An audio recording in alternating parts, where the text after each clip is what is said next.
नमस्कार। Line of communication के इस एपिसोड में हम इतिहास के पन्ने पलटेंगे और जुलाई 13, 1931 के काले इतिहास से आपको वाकिफ कराएंगे।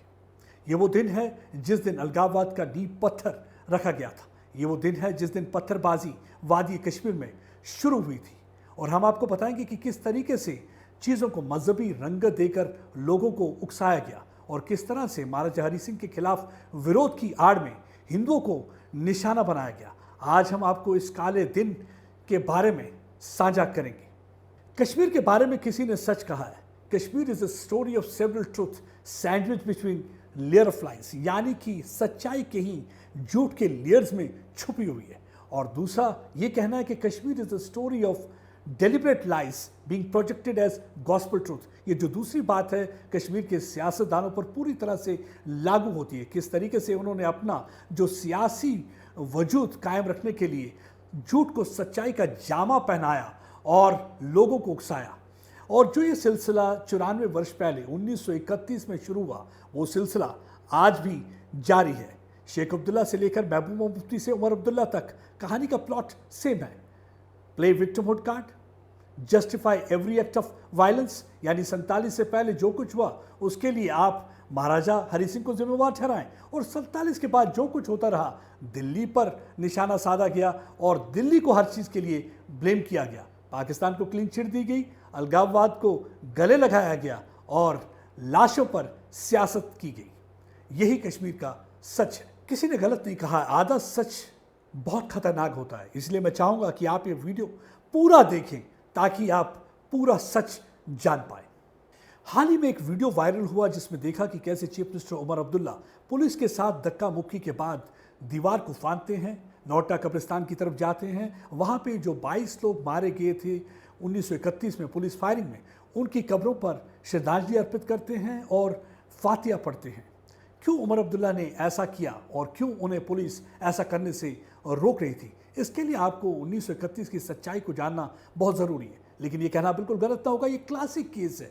यहाँ पे विक्टिम को विलेनाइज किया गया और विलेन को विक्टिम की तरह प्रोड्यूस किया गया। जब हम कहते हैं कि विलन को विक्टिम की तरह प्रोड्यूस किया गया, देखिए आप, ये वो लोग थे जो राइटर थे, ये वो लोग थे जो पत्थरबाज थे, ये लोग वो लोग थे जो अहिंसा फैला रहे थे, जो राइटिंग में इन्वॉल्व थे, दंगेबाजी में इन्वॉल्व थे। इन दंगाइयों के वहाँ पे श्रद्धांजलि अर्पित की जा रही है। ऐसा क्यों कर रहे हैं उमर अब्दुल्ला?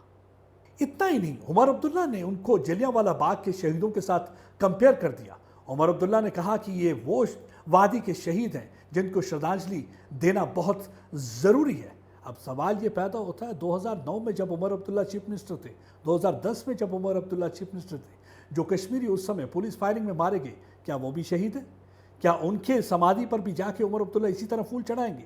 नहीं, क्योंकि जब उस समय ये लोग मारे गए थे तो उमर अब्दुल्ला ने कहा था कि ये लोग पत्थरबाज हैं और जो पत्थरबाजी में मुलविस था, उन्हें अगर रोकने के लिए पुलिस को कुछ हथकंडे इस्तेमाल करने पड़े तो क्या करें, पुलिस भी मजबूर थी, पुलिस को कहीं ना कहीं फायरिंग करनी पड़ी। तो उस समय आपकी बोली डिफरेंट थी, लेकिन जब आप पावर में थे आपकी डिफरेंट थी। और आज जब आप बात करते हैं 1931 के दंगाइयों की, आप पूरी तरह से महाराजा को ब्लेम करते हैं और इन्हें शहीद करार देते हैं और इसे कंपेयर करते हैं जलियांवाला बाग के साथ, जबकि जलियांवाला बाग में सबको मालूम था कि वो पीसफुल प्रोटेस्ट था और किस तरीके से जनरल डायर ने उस जलियांवाला बाग के सारे दरवाजे बंद करके बंदूकों के मुंह खोल दिए थे और जिसमें कई हज़ारों लोग मारे गए थे। औरतों और बच्चों ने कुओं में छलांग लगा दी थी और अपनी जान गंवाई थी। लेकिन यहाँ पे तो ऐसा कुछ नहीं हुआ था। यहाँ पे तो ये दंगा कर रहे थे, यहाँ पे तो पत्थरबाजी कर रहे थे।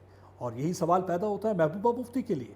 जब 2016 में कई लोग मारे गए तो तब आपने कहा था कि क्या ये लोग टॉफ़ी या दूध लेने के लिए आर्मी कंटोनमेंट की तरफ जाते हैं या आर्मी पिकेट की तरफ जाते हैं, क्योंकि उस समय भी जब फायरिंग हुई थी तो महबूबा मुफ्ती ने पूरी तरह से उस चीज़ को जस्टिफाई किया था। लेकिन आज वही महबूबा मुफ्ती इस इश्यू को लेकर सियासत कर रही हैं। अब देखिए किस तरीके से पिछले कई वर्षों से ये लोग इन चीज़ों को लेकर सियासत करते आए, उन दंगाइयों को शहीद करार दिया और जो दंगाई सेपरेटिज्म का जिन्होंने झंडा फहराया था, और उसी आग में आज भी जम्मू कश्मीर जल रहा है। इस सब को समझने के लिए हम आपको 1931 ले चलते हैं। बात 1931 की है, जब जम्मू कश्मीर एक रियासत थी और डोगरा राजा महाराजा हरि सिंह यहाँ के राजा थे। ये एक ऐसा राज्य था जहां मेजॉरिटी पॉपुलेशन मुसलमान थी और राजा हिंदू। ये कुछ लोगों को कश्मीर में गवारा न था। अक्सर किसी ना किसी बात को लेकर महाराजा के खिलाफ या डोगरा राज के खिलाफ आवाज उठाते थे। अब हम आपको बताएंगे कि जो जुलाई 13, 1931 में हुआ उसके लिए कैसे माहौल तैयार किया गया, कैसे चीज़ों को कम्युनल रंगत दी गई, कैसे लोगों को उकसाया गया, कैसे एक ऐसा माहौल तैयार किया जिसकी वजह से जम्मू कश्मीर में आग लग गई। बात 29 अप्रैल 1931 की है। जम्मू में ईद नमाज के दौरान मुफ्ती इशाक ने लोगों को महाराजा हरी सिंह के खिलाफ भड़काना शुरू कर दिया। उन्होंने महाराजा की तुलना इजिप्ट के क्रूअल राजा फिरौन से कर दी। इस पर एसपी बाबू खेमचंद शर्मा जो उस समय ड्यूटी पर थे, उन्होंने ऑब्जेक्ट किया। उन्होंने कहा कि इस मजहबी प्लेटफॉर्म को सियासी भाषण के लिए इस्तेमाल ना किया जाए। हालांकि ज़्यादातर लोग एसपी साहब की बात से सहमत थे, लेकिन मुफ्ती इशाक ने उसे मजहबी रंगत दे दी और खुतबा पढ़ने से इनकार कर दिया और एक इम्प्रेशन क्रिएट किया कि डोगरा शासन के दौरान उन्हें नमाज भी पढ़ने की इजाज़त नहीं दी जा रही। और आहिस्ता आहिस्ता उस बात को लेकर एक सिरे से दूसरे सिरे तक आग लगाने का काम शुरू कर दिया। दूसरा इंसिडेंट 4 जून 1931 का है, जब एक कांस्टेबल ने अपने सीनियर पर कुरान शरीफ की बेहुरमती यानी कि डेसिक्रेशन ऑफ कुरान का इल्ज़ाम लगा दिया। और जब इस पूरे मामले की तहकीकात हुई तो सच्चाई कुछ और निकली। पता चला कि ये कांस्टेबल जो था वो लेट था, सोया हुआ था और ड्यूटी पर नहीं पहुंचा। जब वो ड्यूटी पर नहीं पहुंचा तो उसका सीनियर उसने देखने के लिए गया। जब उसने देखा कि ये सोया हुआ है, मस्त सोया हुआ है, तो उसने गुस्से में आकर चादर खींची और जैसे ही उसने चादर को खींचा और चादर के खींचते ही जो 5 सूरा नाम की किताब है वो ज़मीन पर गलती से गिर गई और इस कांस्टेबल ने उसे एक बार फिर से मजहबी रंगत दे दी और उसने कहा कि कुरान शरीफ की बेहुरमती की है, क्योंकि वो कहीं ना कहीं अपनी गलती को छुपाना चाहता था और उसे लगा कि यही एक आसान तरीका है जिससे ये भड़काएगा और उससे वो उसकी जान बच जाएगी। लेकिन उस जब इंक्वायरी रिपोर्ट सामने आई तो पता चला कि किस तरीके से उसने इस इशू को एक अलग ही नैरेटिव बनाने की कोशिश की है। उसके बाद उसे सर्विस से डिसमिस कर दिया, लेकिन सीनियर को भी सज़ा मिली, उसे भी वॉलंटरी रिटायरमेंट दे दी गई। लेकिन इन 2 इंसिडेंट्स की वजह से आग ऑलरेडी लग चुकी थी, क्योंकि उस टाइम के जो मुस्लिम अखबारात थे वो लगातार इन इश्यूज़ को उठा रहे थे और हर एक ही बात लिख रहा था, इस्लाम खतरे में है, कश्मीरी खतरे में है। और इस तरीके से जो आग जम्मू कश्मीर में लगी वो बाकी इलाकों में भी फैल गई, जैसे कि कोटली का इलाका था, मीरपुर का इलाका था, वहाँ तक आग फैल चुकी थी। और उसके बाद मीटिंग्स का सिलसिला शुरू हुआ। 1930 में शेख मोहम्मद अब्दुल्ला जो कि अलीगढ़ से लॉ पढ़कर वापस आए थे, वो भी अपने सियासी पैर जमाने में लगे हुए थे और उन्होंने एक रीडिंग रूम नाम की पॉलिटिकल पार्टी बनाई जिसमें वो अपने कई लोगों के साथ शिरकत करते और हर दिन किसी न किसी मस्जिद में एक मीटिंग होती और जिसमें वो डिस्कस करते कि किस तरीके से इस डोगरा शासन के खिलाफ आवाज़ उठानी। और कई अखबारों में ये लोग लिखने लग गए, लेकिन इसमें उन्हें ब्रिटिशर्स भी साथ दे रहे थे, क्योंकि ब्रिटिशर्स हमेशा उस ग्रेट गेम जिसे कहते हैं, मैं उसे ग्रेट गेम नहीं कहूँगा, मैं उसे कहूँगा डर्टी गेम में इन्वॉल्व थे, क्योंकि जियो पॉलिटिकल इम्पोर्टेंस जो कश्मीर की थी उसकी वजह से वो कश्मीर पे अपना कंट्रोल चाहते थे और वो चाहते थे कि किसी तरीके से रशिया को रोका जाए, उसकी एक्सपेंशन को रोका जाए। और यही एक वजह है कि वो किसी न किसी तरीके से यहाँ पे मदाखलत करते रहे। जो मंत्री महाराजा हरी सिंह की रियाया में थे और वो भी इसमें उनके साथ शमूलियत करते रहे और वो भी कश्मीरी उन अलगाववादी नेताओं को कहीं ना कहीं मदद करते रहे। और एक इंसिडेंट होता है जो खानकाई मोहल्ला की एक मस्जिद में होता है, एक मीटिंग होती है जिस मीटिंग के दौरान काफ़ी नेता लोग आए थे और वहाँ पे भाषण दे रहे थे। कहते हैं कि अब्दुल कदीर नाम का एक शख्स उठता है और जो कि एक कुक था, बेसिकली पेशावर में था और कश्मीर आया था, और वो भी बताया जाता है कि किस तरीके से ब्रिटिशर्स ने उसे प्लांट किया था, क्योंकि ये शख्स कहते हैं कि अहमदिया था। हालांकि ये वही अहमदिया हैं जिनको आज आप मुसलमान नहीं मानते, ये वही अहमदिया हैं जिन्हें आप अपने कब्रिस्तान में जिनको दफन नहीं करने देते। लेकिन उस समय आप उसी अहमदिया की अरेस्ट होने पर एक बवाल खड़ा कर देते हैं और बताया जाता है कि ये वो अहमदिया था जो कि रहने वाला या तो स्वात का था, कुछ लोग कहते हैं कि ये जो था नॉर्थ वेस्टर्न फ्रंटियर प्रोविंस का था, लेकिन कुछ इतिहासकार लिखते हैं कि ये गुटली बाग कश्मीर का था, छुट्टी पर आया था। खैर कॉन्फ्लिक्टिंग रिपोर्ट्स हैं काफ़ी, कुछ इसकी बारे में अलग अलग, लेकिन एक बात साफ है कि ब्रिटिशर्स ने इसे प्लांट किया था, वरना एक कुक का क्या बनता, एक सियासी उस जो डेमोन्स्ट्रेशन हो रहा है उसमें हिस्सा लेना। और वो जाता है वहाँ पे और वो जिहाद के लिए आवाज़ उठाता है और वो कहता है कि वक्त आ गया है कि हमें जो डोगरा शासन है उसकी ईंट के साथ ईंट बजानी होगी, और महल की तरफ उंगली करके बताता है कि हमें, हमारे पास मशीन गन तो नहीं है लेकिन पत्थर तो हैं, हमें उस पूरी तरह से उस महल को तहस नहस कर देना चाहिए और काफरों के खिलाफ आवाज़ उठानी चाहिए। और कुरान शरीफ से आयतें कोट करने लगा जिससे आग भड़क गई। और उसके बाद क्या हुआ कि काफ़ी वहाँ पे हजूम जो था वो नारेबाजी करने लगा और उसके बाद काफ़ी प्रदर्शन शुरू हो गए। इस आग को भड़काने के लिए अब्दुल कदीर को महाराजा के सिपाहियों ने अरेस्ट कर लिया और उस पर मुकदमा चलने लगा। कुछ देर तक वो मुकदमा जो था वो जो उसकी हियरिंग थी वो कोर्ट में होने लगी। जब कोर्ट में हियरिंग होती थी तो लगातार हमने देखा कि कितने लोग वहाँ पे, इतिहासकार लिखते हैं कि जमा हो जाते, वहाँ पे प्रदर्शन करते और एक प्रेशर बिल्ड करने की कोशिश की जा रही थी उस टाइम के सेशन जज पर, ताकि अब्दुल कदीर को छोड़ दिया जाए, क्योंकि एक पूरी तरीक़े से ये सोची समझी शरारत थी और एक षड्यंत्र था जिसको वो अंजाम दे रहे थे।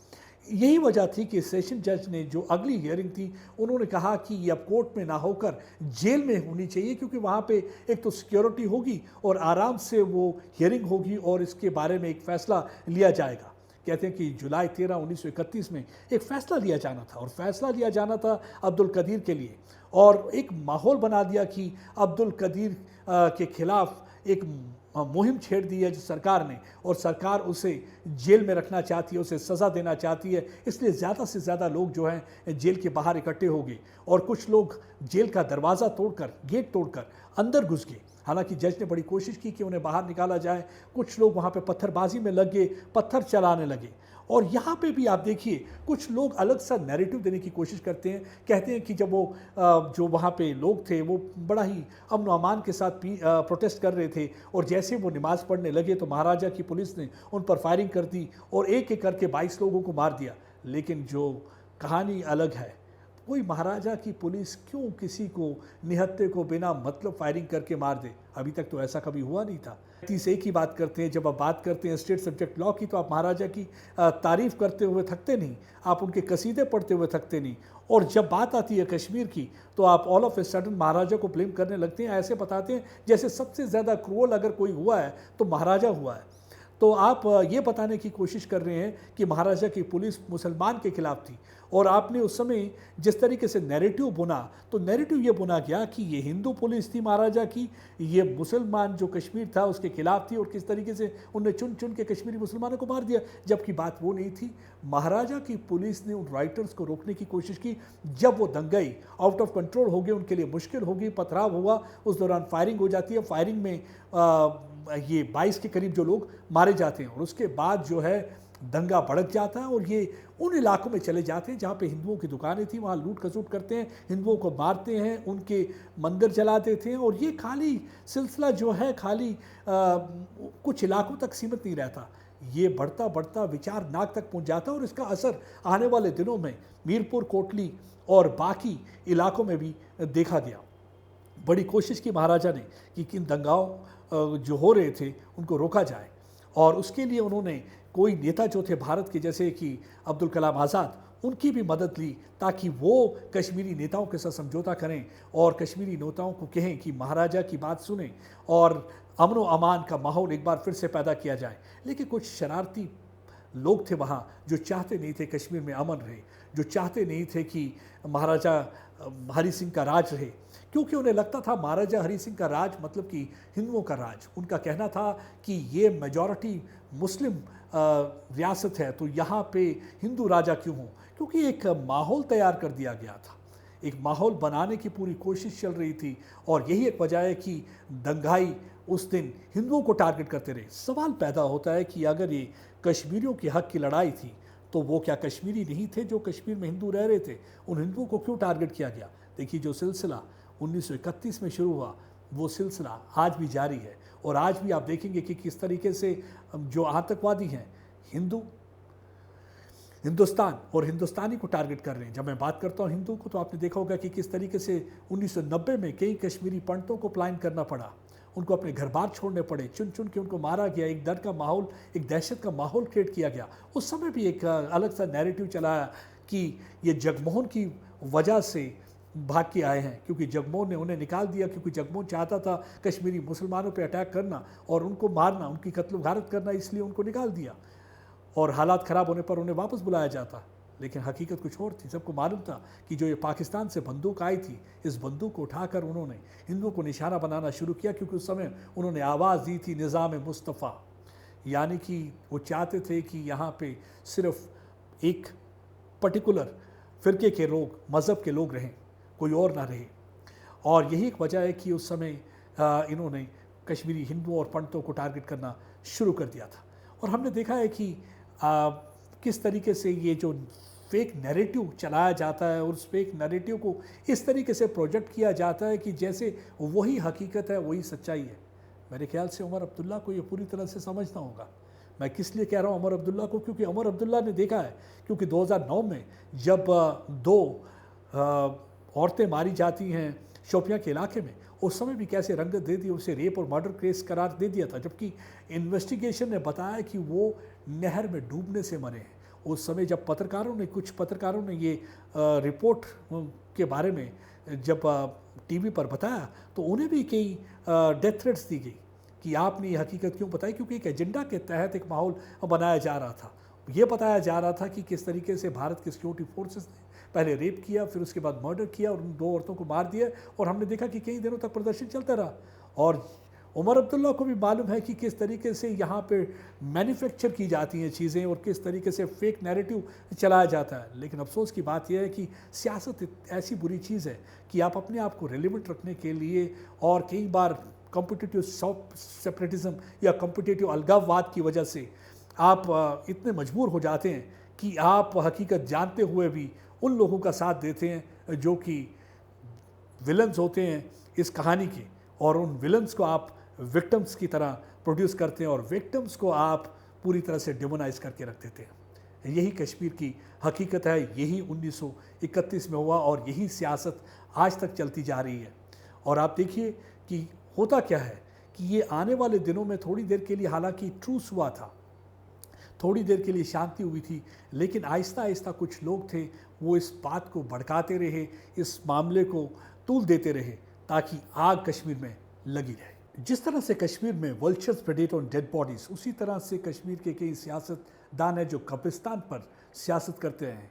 यही एक वजह है कि वो जो हरी भरी घास वाले जो प्ले फील्ड्स थे आज कब्रिस्तान में तब्दील हो गए और कई सालों से उस कब्रिस्तान पर ये सियासत करते आए हैं, जबकि इनके बच्चे बाहर के मुल्कों में पढ़ते हैं, आराम से ऐश व इशरत की ज़िंदगी जीते हैं, लेकिन आम कश्मीरी को ये गुमराह करके इन्हें उस नफ़रत और वायलेंस की आग में धकेलते रहे।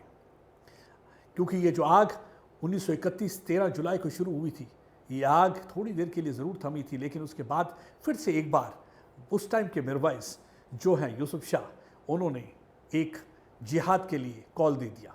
और जब उन्होंने जिहाद का नारा लगाया तो दस्तगीर साहब के बाहर कई लोग कुल्हाड़ी और हथियार के साथ जमा हो गए। उसका काफ़ी बड़ा रिस्पॉन्स हुआ। उसी दौरान हालांकि उस दिन वायलेंस तो नहीं हुई, लेकिन कई लोग जो कुल्हाड़ी थी, किसी के हाथ में कोई भी शस्त्र था, वो लेके वहाँ पे मौजूद थे और काफ़ी नारेबाजी हो रही थी महाराजा के खिलाफ। और दूसरे दिन शोपियां में देखा गया कि कुछ लोग शोपियां के मुंसिफ कोर्ट की तरफ जाने लगे, बढ़ने लगे। वहाँ पे एक मौलवी जो सिडक्शन चार्जेस के लिए अरेस्ट था, उसके खिलाफ मुकदमा चल रहा था, उसकी रिहाई के लिए वो वहाँ पे निकलने लगे। वो वक्त था जब माधवलाल जो कि वहाँ का नाजिर था कोर्ट का, उसने सोचा कि किस तरीके से लोगों को बचाया जाए। खतरा देखते हुए, भांपते हुए माधवलाल स्कूल की तरफ गए। उन्होंने स्कूल के बच्चों को कहा कि अपने घरों की ओर चले जाएं। हिंदू इलाका जो था बटपारा, उसमें उन्होंने दुकानों को बंद करने के लिए कहा और उन्होंने कहा कि लोग अपने अपने घरों में रहें ताकि उन्हें टारगेट न किया जाए, क्योंकि उन्हें मालूम था कि जिस तरीके से आक्रोश और गुस्सा बढ़ता जा रहा है और जिस तरीके से कम्युनल माहौल तैयार किया जा रहा है शोपियां के इलाके में, तो हिंदुओं को ज़रूर टारगेट किया जाएगा। और उस तरह से उन्होंने कई हिंदुओं की जान बचाई। लेकिन जब वो वापस आ रहे थे, कुछ लोगों ने उन्हें पकड़ लिया और उस दौरान उनकी आंख निकाल दी और उन्हें पीट पीट कर मार दिया। माधवलाल का कसूर यही था कि उन्होंने कई हिंदुओं की जान बचाई, यही उनकी गलती थी। उस समय लोग भूल गए कि यह माधवलाल भी उन्हीं का एक कश्मीरी है, लेकिन फेथ की वजह से उसे टारगेट किया गया। हालांकि कई लोग कहते हैं कि ये जो 1990 में पलायन हुआ, this had nothing to do with the communal gun violence, लेकिन हमेशा से ये जो मोमेंट्स रही हैं कम्युनल रही हैं। कहने को तो महात्मा गांधी कहते हैं कि उन्हें रोशनी की किरण हमेशा कश्मीर में नजर आई। मेरे ख्याल से महात्मा गांधी को भी मालूम नहीं था कि 1931 में क्यों हुआ, क्योंकि कुछ इतिहासकार इस तरीके से हिस्ट्री को प्रोजेक्ट करते रहे कि सच्चाई किसी को पता न चले। जैसे कि सबको मालूम है कि 1947 में कबायली रेड के दौरान जब पाकिस्तान के लश्कर और पाकिस्तान के फौजी जम्मू कश्मीर में दाखिल होते हैं उड़ी से, और किस तरीके से उन्होंने सिखों का कत्ल गारत किया था, किस तरीके से 30,000 के करीब सिख मारे गए थे। लेकिन कभी भी उस इतिहास के बारे में बात आज तक नहीं होती, कोई भी डिस्कस नहीं करता कि किस तरीके से सिखों को टारगेट किया गया।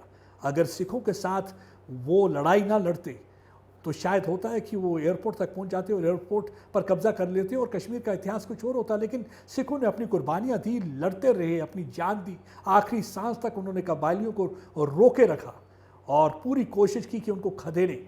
हालांकि उनके पास हथियार नहीं थे, बिना हथियार के कहीं लड़े, कहीं किरपान से लड़े, कहीं चाकू से लड़े, लेकिन लड़े ज़रूर, क्योंकि उन्होंने अपना जिगरा दिखाया। 30,000 के करीब मारे गए, लेकिन कोई भी इतिहासकार उसके बारे में डिस्कस नहीं करता। किसी भी टेक्स्ट बुक में आपको वो जिक्र नहीं मिलेगा कि क्या हुआ था उस समय। जब भी बात होगी तो आप सुनेंगे कि हमेशा पे कि किस तरीके से जम्मू के इलाके में मुसलमानों को मारा गया था, लेकिन कोई भी जिक्र नहीं करेगा कि 1947 में सिखों के साथ क्या हुआ था। उसी तरह से इस हकीकत को भी दबाया गया और मेरे ख्याल से महात्मा गांधी भी इससे पूरी तरह से अनजान थे, वरना शायद वो ये स्टेटमेंट ना देते कि जो आप वो किरण देख रहे हैं उम्मीद की, वो जम्मू कश्मीर में है, वो वादी कश्मीर में है। क्योंकि अगर उन्हें ये हकीकत मालूम होती शायद वो ये बात ना कहते, थोड़ा सा संकोच करते, क्योंकि वहाँ पे जो माहौल था एक सांप्रदायिक माहौल था। लेकिन अफसोस की बात यह है कि जब 1947 के बाद जम्मू कश्मीर के प्रधानमंत्री शेख अब्दुल्ला बने तो सबसे पहला उन्होंने काम किया, जो लोग माधवलाल के कत्ल में गिरफ्तार किए गए थे महाराजा के टाइम पे, उनको रिहा कर दिया। और ये जो 22 दंगाई थे जिन्होंने पत्थरबाजी की थी, जिन्होंने पुलिस को टारगेट करने की कोशिश की थी, जो लिंच मॉब की तरह एक्ट कर रहे थे, उन दंगाइयों को शहीद करार दे दिया गया। और तब से लेकर 2019 तक वो शहीदी दिवस मनाते आए हैं, मार्टिर डे की तरह मनाते आए हैं, और उस दिन छुट्टी उन्होंने दे दी। जबकि महाराजा के जन्मदिन पे कोई छुट्टी नहीं, वही महाराजा जिसने जम्मू कश्मीर को भारत का हिस्सा बनाया। सवाल तो ये पैदा होता है कि हालांकि जो काम महाराजा ने किया उसके लिए तो उन्हें छुट्टी की बात नहीं, उन्हें भारत रत्न मिलना चाहिए। क्योंकि अगर जम्मू कश्मीर आज भारत का हिस्सा है तो उसके लिए श्रेय अगर किसी को जाता है तो महाराजा हरि सिंह को बहुत ज़्यादा जाता है। और हाँ, उन सिखों को जो लड़े थे कबायलियों के साथ, और उस फौज को जो वहाँ पे कश्मीर में गई थी और जिसने पाकिस्तान की फ़ौज को 1947 में पछाड़ दिया था, उन्होंने अपनी जान की नापरवाह करते हुए पाकिस्तान की फ़ौज के साथ लड़े थे। लेकिन अफसोस की बात यह है कि महाराजा के दिन पे छुट्टी नहीं, लेकिन 2019 में जब आर्टिकल 370 को एप्रोगेट किया गया उसके बाद से यहाँ पे जो ये छुट्टी थी जुलाई 13 जिसे मार्टिर डे मनाया जाता था, उन्होंने रद्द कर दी। It was delisted by governor. उन्होंने कहा कि कोई भी मार्टिर डे नहीं होगा, क्योंकि हम बिल्कुल भी विलन को विक्टिम नहीं बनाएंगे और उनका दिन कोई मनाया नहीं जाएगा। यही वजह थी कि उमर अब्दुल्ला जब दीवार फांद रहे थे, जब धक्का मुक्की हो रही थी, पुलिस उन्हें क्यों रोक रही थी? क्योंकि वो नहीं चाहती कि अब वो सियासत हो, एक बार फिर से उन जो नन्हे मुन्ने बच्चे हैं उनके दिमाग में अलगाववाद का बीज बोया जाए। क्योंकि पिछले कई सालों से हमने देखा है 2019 के बाद एक बार फिर से जनगण मन स्कूलों में सुनाई दे रहा है, ऐ मालिक तेरे बंदे हम सुनाई दे रहा है, क्योंकि ये सब कुछ बंद हो गया था। हमने देखा कि 90 के दशक से लेकर 2019 तक किसी भी स्कूल में जनगण मन नहीं था, तिरंगे झंडे नहीं लहराए जाते थे। अगर फ्राइडे को कोई चीज़ लहराई जाती थी, वो जम्मू कश्मीर के झंडे भी नहीं थे उमर अब्दुल्ला साहब। वो जो झंडे लहराए जा रहे थे वो थे या तो आईसिस के झंडे लहराए जाते थे या पाकिस्तान के झंडे लहराए जाते थे। सो ये सवाल पैदा होता है कि आप उमर अब्दुल्ला साहब किन को खराज अकीदत पेश कर रहे हैं, किन को आप मार्टिर कहते हैं? क्योंकि आपको ये नहीं भूलना चाहिए कि 2009 और 2010 में क्या हुआ था। आपको याद रखनी चाहिए अपनी वो स्टेटमेंट जो उस समय आपने टीवी चैनल्स को दी थी, जब आपने ये कहा था कि अगर कोई पत्थरबाजी करेगा और किसी बेकसूर की जान लेगा तो वो तो पीसफुल प्रोटेस्ट नहीं है, तो उसके खिलाफ तो कार्रवाई होगी। कई लोगों को आपने जेल में बंद कर दिया था, लेकिन अफसोस की बात यह है कि महबूबा मुफ्ती और उमर अब्दुल्ला जब पावर में होते हैं और ऐसी हरकतें होती हैं वो भूल जाते हैं, लेकिन दिल्ली को ब्लेम करना बिल्कुल नहीं छोड़ते। लेकिन पाकिस्तान के खिलाफ भी तो आवाज़ उठाइए महबूबा मुफ्ती जी। ये वो पाकिस्तान है जिसने पिछले कई वर्षों से जम्मू कश्मीर के लोगों का खून बहाया है। अपने आप को तो आप कहते हैं रहनुमा और रिप्रेजेंटेटिव, बट रहनुमा और रिप्रेजेंटेटिव को एक ध्यान ज़रूर रखना चाहिए कि उनको लोगों के लिए बोलना चाहिए।